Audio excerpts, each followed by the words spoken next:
Robert De Niro just done an interview, and I was confused. It's like, what's he talking about? Making stuff up, pretty much.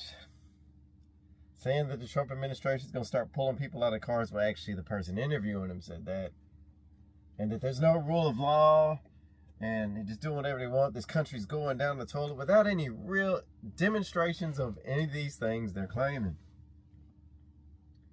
And then right after talking about rule of law, he says resist, resist, resist. Resist ICE, resist this, resist that. And I'm like, okay, is it the rule of law or not? I'm confused. Because if you're resisting ICE, ICE is a part of the law. So you don't agree with the law. You're saying resist it, but you want the rule of law.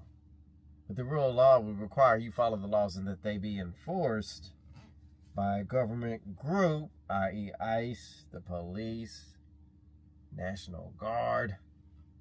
Or how still our laws have any value? Laws are only down to enforcement.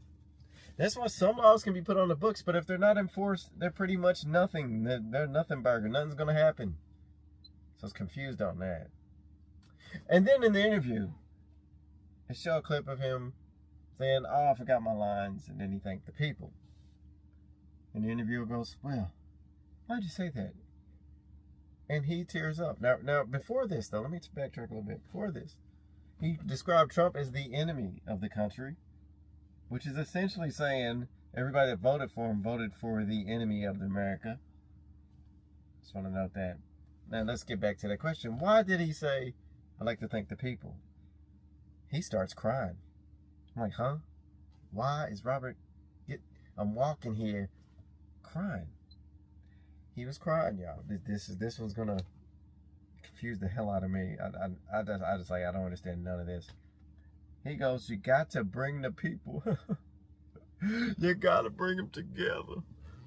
It's the people, because they got to bring them together. I was like, you literally, in this interview, just described at least half of America, more than half, because Trump won by the majority of the vote, that they were the enemy of the country. And you're crying because you want to bring people together. That's why you said that in 1981.